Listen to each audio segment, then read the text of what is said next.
It all started with freedom. My parents fled communism in Hungary. So I was born in England, a free country, but a country in rapid decline. My earliest political memory was Mrs. Thatcher, the first British leader in a generation with the courage to fight back for freedom. Our family didn't have money. My mom worked in a shoe store, my dad in construction. But like so many working class people, they just wanted a better life.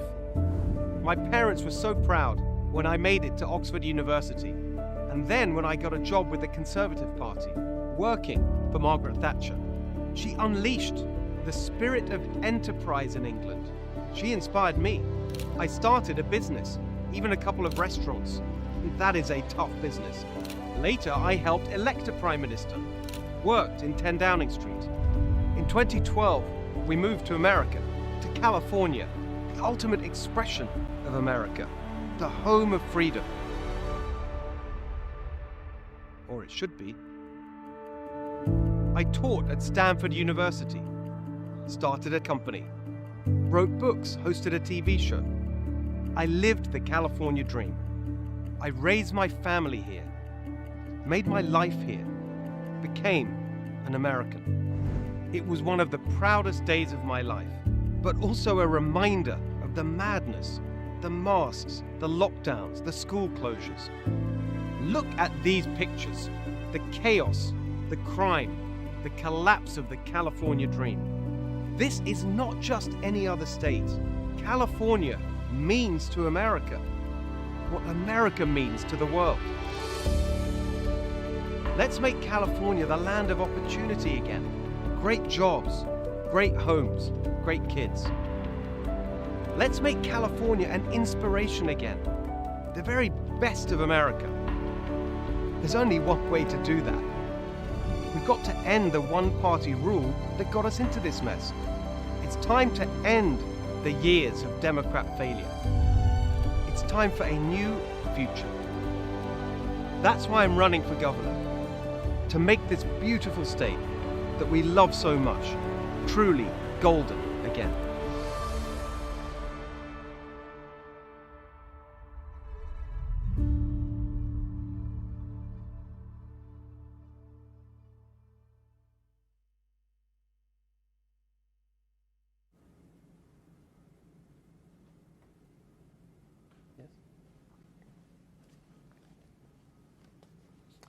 Morning, everyone, and thank you for joining us. This is my response to Gavin Newsom's budget. His May revise, which he presented to Californians yesterday. We're going to be going through that in detail. I'm going to be joined today by Herb Morgan, who's running for controller, a very important position when it comes to controlling spending in California. Before I get into the details of what we saw in terms of the budget from Gavin Newsom yesterday, I just want to say something about what he said about probably the defining crisis of his term as governor, the homelessness crisis, this cruel, destructive situation which shames all of us in California, the sight of our major cities for years now, descending into chaos and squalor, people left on the streets, hundreds of thousands of them, year after year, as a direct result of the policies of Gavin Newsom and his Democrats here in California. And so yesterday, in his speech about the budget, we saw the pitiful spectacle of Gavin Newsom blaming local governments, cities and counties for the homelessness crisis, acting as if he had nothing to do with it, as if he's some kind of passive bystander. This unhinged, performative rant we saw from our governor, blaming everyone else except him and his administration, claiming they could do nothing about this. We are now in the 7th year of Gavin Newsom's governorship. We're in the 23rd year of Gavin Newsom's 10-year plan to end homelessness in San Francisco. And after all this time and all this money that's been spent, he's lashing out at other Democrat-controlled parts of California's government, taking zero responsibility for any of this, as if he's totally powerless to act.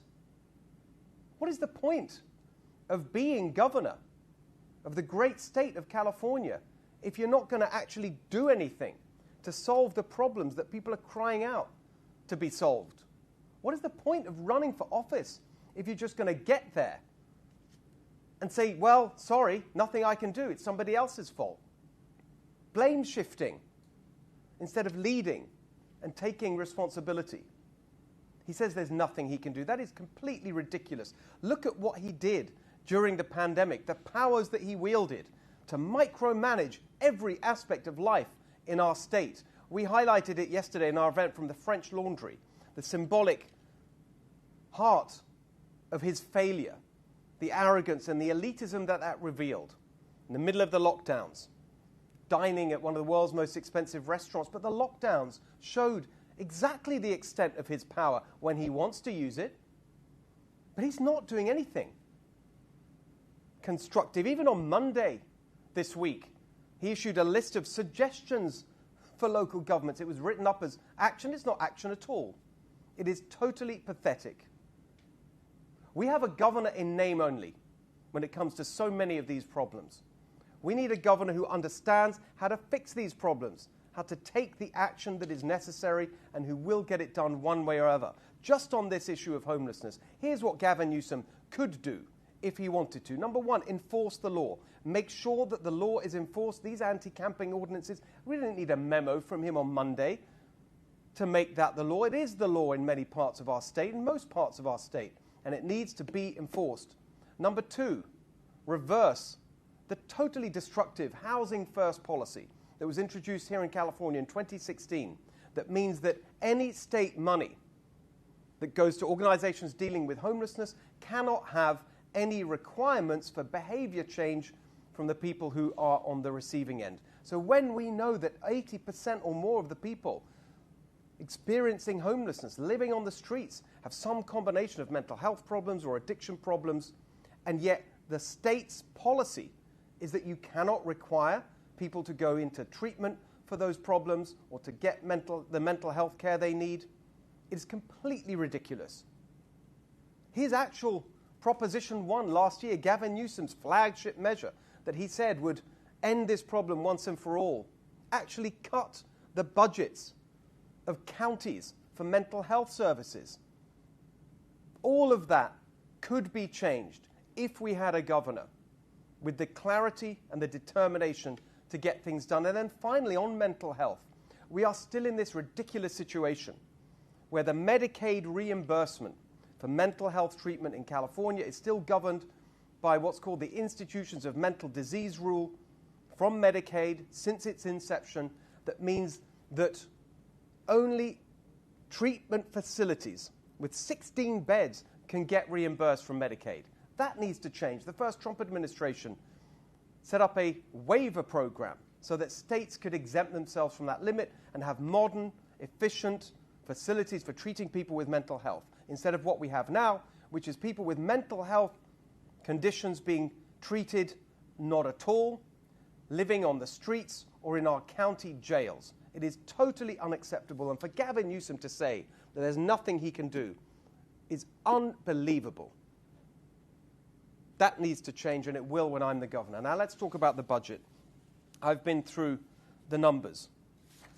Of course, just like he's blame shifting on homelessness, Gavin Newsom is blame shifting on the budget. He started this whole cycle by saying it's all to do with, we've got a deficit in California, it's all because of Trump's tariffs. Completely ridiculous. Here are the numbers. Since Gavin Newsom became governor, spending, on average, has increased by over 9% a year. Revenues in the state of California have increased by under 8%. That's the gap. That's why we have a deficit. You're spending more money than comes in. It's basic math, which seems to be completely beyond our governor. That's the reason we have a deficit.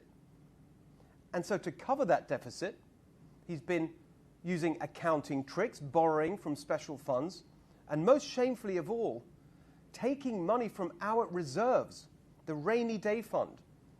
The rainy day fund should be saved for when we have emergencies in California. Now, I know that a lot of people would say Gavin Newsom's governorship itself is an emergency, but the point of the rainy day fund is to be there when there's a recession, when we have a real crisis, not to cover up reckless and excessive spending. So, last year, Gavin Newsom took $5 billion out of the rainy day fund to cover up his excessive spending. This year, it's gone up. $7 billion Gavin Newsom has taken from the rainy day fund to cover up his reckless and unjustifiable spending in this budget. And remember that number, $7 billion. It's an important number. We'll get back to it in a second. And looking ahead in this budget, he doesn't want to tell you about this in his presentation yesterday, the deficits that he's projecting into the future as a consequence of failing to deal with the reckless and excessive spending. He's talking about, this is their projections, a deficit next year of $14 billion, the year 26-27.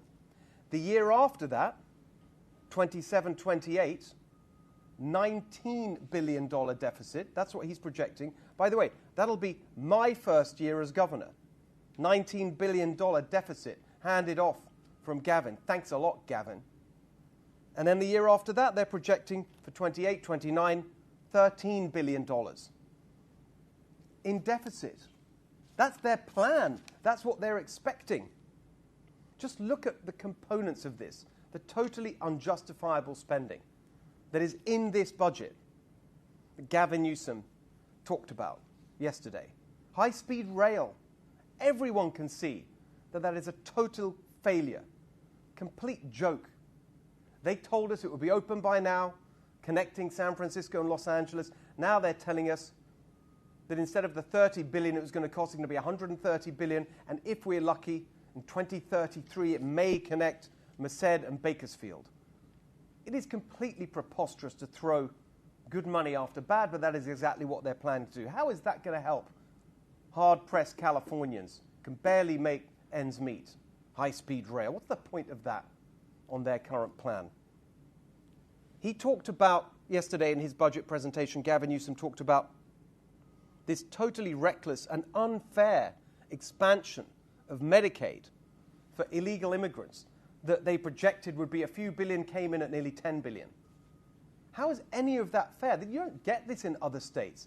They don't offer full-scope Medicaid coverage for illegal immigrants. Yes, they cover emergencies. Yes, they cover situations like pregnant women and the care that they need. Of course, we want to protect people and care for people. We're not going to let people die in the streets unless you're Gavin Newsom and you do that in relation to homelessness.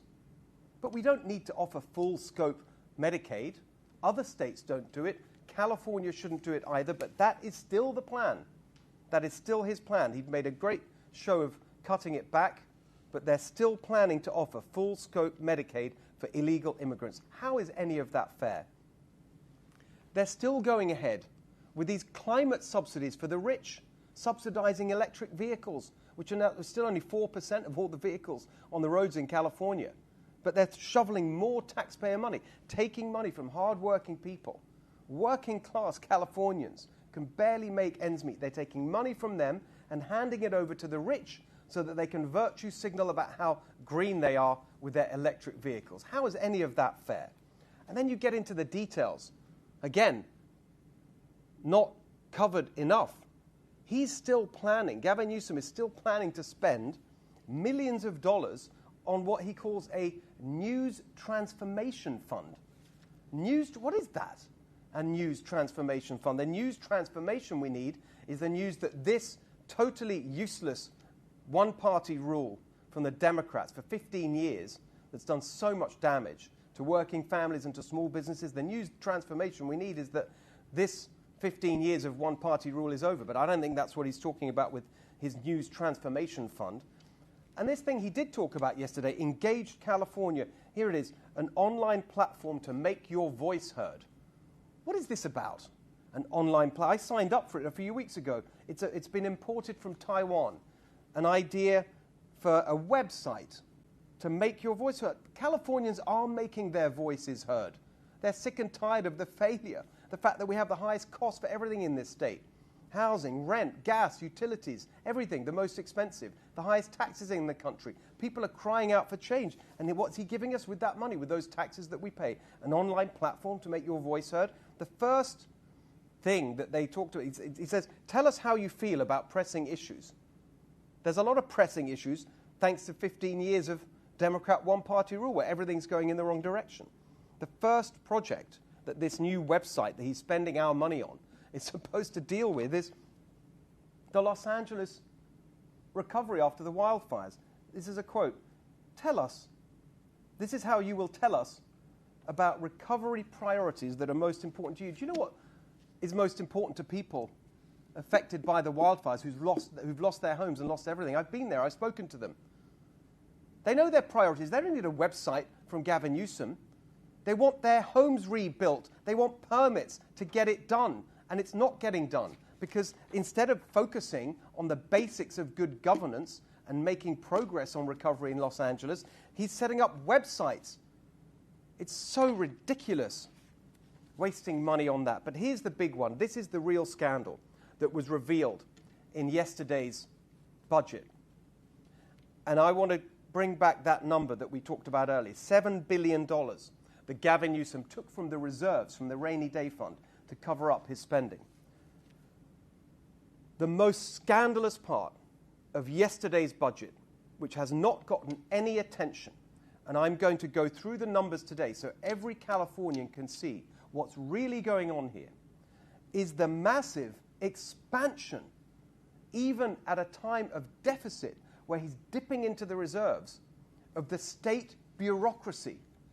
The very state bureaucracy, all the agencies and bureaucrats here in Sacramento that are making life a misery for every small business in California, making it impossible to get anything done in California, making it impossible to build homes or run a business, do anything. Everywhere I go, people complain about the insanity of the bureaucracy, red tape, the regulations, the fees, the permits, everything that's coming out of Sacramento and this bureaucracy. Guess what Gavin Newsom announced yesterday? A massive expansion in our bloated, nanny state bureaucratic government. It is an absolute scandal. I want to take you through the numbers. The last year of Jerry Brown's administration, just before Gavin Newsom took over, this is how many positions there were in the state bureaucracy. Remember, this is not teachers and nurses and doctors. It's not the money that the state government hands to local governments, whether that's counties or cities, to deliver services. This is the pure state government bureaucracy, the agencies, the bureaucrats here in Sacramento and the offices around the state. The state bureaucracy. In the last year of Jerry Brown, 211,000 positions, costing $30 billion a year. 211,000 positions, $30 billion a year. This year that we're in now, it's gone up to 253,000 positions, costing $38 billion. Unbelievably, even though last year Gavin Newsom told us he was going to cut the bureaucracy, even though he wrote a book in 2013 called Citizenville about how government's going to be made more efficient, we're going to need all this bureaucracy.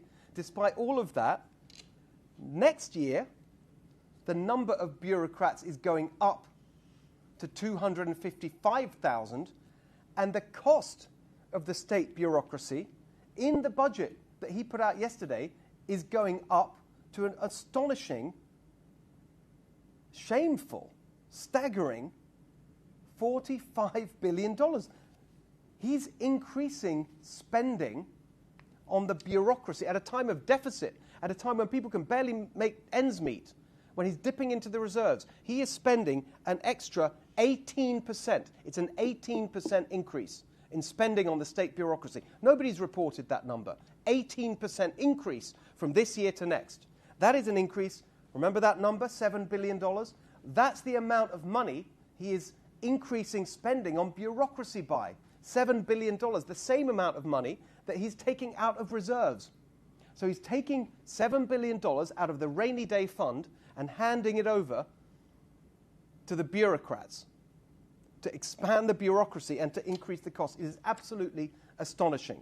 By the way, since he took over, the spending on the bureaucracy from Gavin Newsom's gone from 30 billion to 45 billion. That is a 50% increase. Is everything 50% better? No, it's worse. Everything is worse. We have the worst outcomes on nearly everything that matters in California. It is unbelievable. Now he's increasing it further. And I just want to make a point to those who say, well, he announced yesterday he's going to try and cut, this is the number they put out, $767 million we're going to try and cut from the bureaucracy. First of all, that was the word they said they hope to cut, not a promise.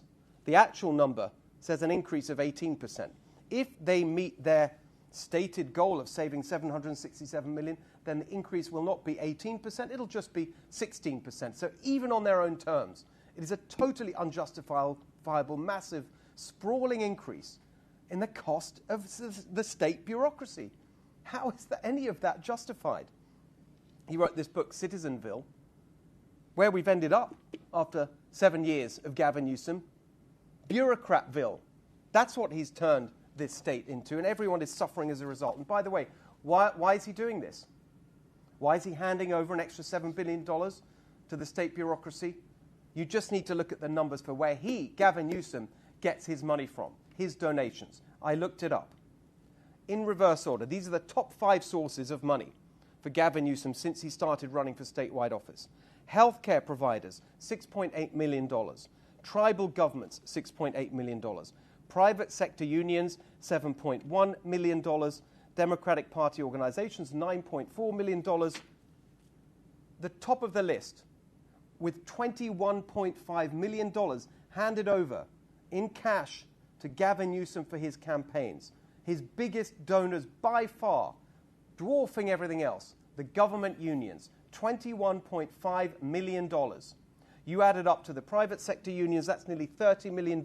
By far the biggest donors to Gavin Newsom. That's why he's giving all this money to the bureaucrats. He's rewarding his donors. He works for them, not for us. It is absolutely disgraceful. So how are we going to change this? We need a positive, practical alternative to this corrupt, wasteful, unjustifiable, unsustainable spending. And that's the path that I want to lay out for you now. Number one, this is not some outlandish scheme to get spending back on track. It would simply bring us back to what it was before the pandemic. Republicans in the state legislature have laid out plans for how to do this. Carl DeMaio with a bill, the Balanced Budget Accountability Act, published at the end of last year. It's not complicated how we end this crisis that they've created. You just have to bring spending down to reasonable levels, get rid of the unjustifiable, unsustainable spending. Top of the list, those state bureaucrats. What are 255,000 bureaucrats doing? What are they doing? They're not delivering better outcomes for Californians. They're delivering worse outcomes. The results in our schools are a disaster. 6th graders reading at 3rd grade level. On math, 33% only of our students at grade level. It is a total disaster. Roads, nearly the worst in the country. The highest poverty rate in America. 35% of our people unable to afford their basic needs. Families barely able to survive. Businesses barely able to keep their head above water. As a result of this massive expansion of the bureaucracy, we've got to rein it in. We've got to bring it back, at least to the level it was before Gavin Newsom went on his spending spree, rewarding his donors with this massive expansion. We've got to rein in this unfair spending on illegal immigrants. It's outrageous that people who just wandered in through Joe Biden and Kamala Harris's open border get the same kind of benefits, health care, as hard-working Californians who can barely survive as a result of these Democrat policies. That has to change. The climate subsidies to the rich, how ridiculous that at a time when we have deficits and he's taking money from the reserves, that we we're handing out subsidies to the richest people in California so they can run around in EVs. Totally unacceptable. That has to be reined in. And then let's get back to homelessness. People are asking, after all these years, all these billions of dollars spent on homelessness, the number just keeps going up. 24 billion from one audit, 37 billion from another audit, and the problem just gets worse.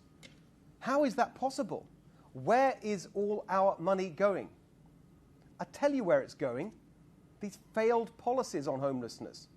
Housing first, where instead of giving people mental health treatment and addiction treatment, they're giving them massively expensive apartment units without the treatment attached, so people don't get better. So the problem isn't solved. It just costs so much money. It goes into the pockets of crony developers and the homeless industrial complex.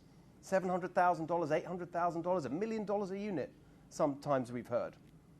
Partly because of the other regulations that they've put on that make housing so expensive to build, the labor regulations, the environmental regulations, the failure to ask for that IMD waiver so we can have low-cost, efficient, effective mental health treatment in units larger than with 16 beds.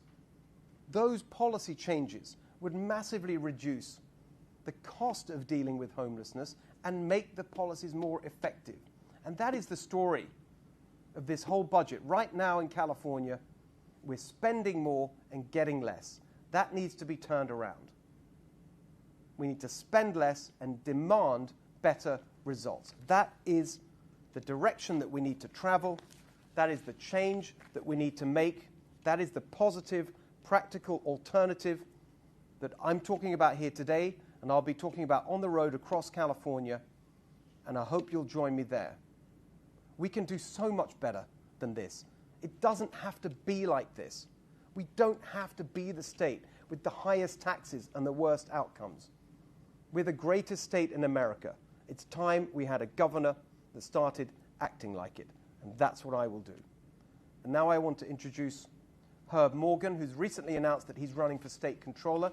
He's going to tell you about the vital role of that office, state controller, in doing exactly what I've just been talking about, in bringing spending back to a reasonable level and in a way that gives us good results for the people and businesses of California. Herb. Hello, everybody. I'm Herb Morgan. I have recently announced that I am running for California State Controller. That's an office many people have never heard of. You may not even know who the current occupant is, but I want to tell you it is the most powerful office in our state government. It can be the most powerful, most consequential, and has the ability and the authority to deliver strong results to the citizens of our state. First off, it is the chief fiscal officer of our state. It's an independent financial watchdog. It oversees the disbursement of all funds. So when all revenue comes into the state's general fund, it is the responsibility of the controller to disperse that revenue to the various agencies, entities, municipalities, etc. But it is also the responsibility of the controller to issue payments only when legal. And no money would leave the Treasury without the signature of the controller. The current occupant of the office has no financial experience, no business background. She is a career politician up the ranks in San Francisco in the San Francisco Board of Supervisors. The controller's position has unlimited audit authority over anybody, anything, any entity that receives state funds. So cities, municipalities, counties, school districts, the prison system, the university system, the K through 12 system, all of those things. It is the duty of the controller's office to seek out government efficiency, to uncover waste, to uncover fraud, to uncover abuse. It is that audit authority that the controller has, which has been underutilized because we've had such a lopsided one-party control in our state. The controller also sits on over 70 boards in our state, which includes CalPERS, CalSTRS, the Franchise Tax Board, the Coastal Commission, the list goes on and on. Additionally, the controller has emergency fiscal powers. During a budget crisis, the controller could delay payments, could manage state cash flows to protect California's services for its students, for its citizens. The controller should be the major force for enforcing fiscal responsibility in the state. And I'll just give you a couple of little bullets on what was put out in January and then revised again yesterday from the mayor. That is not a balanced budget. Under no description of mathematics or accounting would that budget be considered balanced. Balanced is when revenues and expenses are equal. Draining reserves that are meant for emergency or time of a recession is not a balanced budget. Deferring expenses to future years so that you can pretend you have a balanced budget is not a balanced budget. Taking over $7 billion from a rainy day fund is not a balanced budget. Wiping out the Prop 98 fund, taking it from $8.5 billion to zero, that's not a balanced budget. School funding commitments are punted. Then you have trigger spending. That's the funniest one of all. They said, well, we're going to have this big deficit, which constitutionally we're not allowed to have in this state. But if revenue comes in a little bit above what we think, we're not going to stop rating the funds. We're actually going to trigger more spending. That is not balanced. Delaying bills, cashing out emergency fund, nothing about this is a balanced budget. I imagine somewhere the governor in a room telling his staff, give me a balanced budget quick. I need to go on television on Wednesday. If I'm elected state controller, I will see to it that we have aggressive audits and not the perfunctory audits of the payroll department of a single school district payroll account, but I will aggressively audit for waste, fraud, and abuse plans like high-speed rail, Medi-Cal, big system audits that need to take place. Lastly, I believe we need more transparency. Most Californians don't know how to read financial statements, and if you did, it wouldn't help because financial statements don't tell you the story. My plan, if elected controller, is to deliver radical transparency to the state's books. Every agency, every department has a checkbook. Technology has evolved. We don't need to wait until 2025 to audit 2022's books for an agency or a department. We can put the general ledger live on the blockchain, and then we can use artificial intelligence to go in and audit in real time and uncover patterns that are suspected to be fraudulent, wasteful, or abusive. If I'm elected, I'll do that, and I look forward to supporting our next governor in that endeavor. Thank you very much, Herb. It's very exciting when we think about what we can actually achieve in California if we elect people with common sense, with clear priorities to get the basics done, to just focus on the basics of what people expect from their government instead of running away doing all these things that are ideologically driven instead of delivering for people what they expect, the California dream, a good job where you make enough to raise your family in a home of your own, in a safe neighborhood with a good school so your kids have a better life than you. The basics of delivering that. That is what government should be doing. That is what the spending should be for. That not all this other stuff that is totally unjustifiable and doesn't help working families in California, doesn't help small business in California. The number one thing we can do is rein in, reduce this massive, sprawling Sacramento bureaucracy that Gavin Newsom has just increased by 18%. That is the first step in putting California back on track. The controller can help identify the areas where we can cut that back, and the governor can make it happen. That is my plan. Thank you very much for joining us today.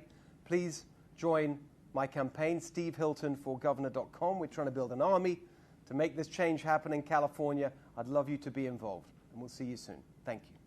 Something really weird right now going on with California Democrats. The cost of living is too high, and most particularly the cost of housing is too high. People can't afford to live here, which is why I think in so many central ways, housing is really key. What we need is new ideas, costs that are out of control, housing and healthcare out of reach for millions. I watched my parents, a construction worker and a clerical worker, achieve the California dream. Can we do that today with this affordability crisis? Very tough. Can't you take a chainsaw? Can't we doge the shit out of these people? Yes, the lawyers and the lobbyists, those are the two most potent forces in that respect. But as it relates to getting housing done and dealing with the supply-demand imbalance, to deal with the affordability crisis, that explains more things in more ways on more days about California's challenges. 100% we have to have that same mindset, and we're moving in that direction very aggressively. I see what you see, I see what you've been covering, I see what everybody's seen, and asking myself, what the hell is going on? The images look like a third world country. Zero ownership, zero responsibility. You're the ones who've done this to California. It's your policies. There's no one else to blame. We need change in California. That's why I'm running for governor.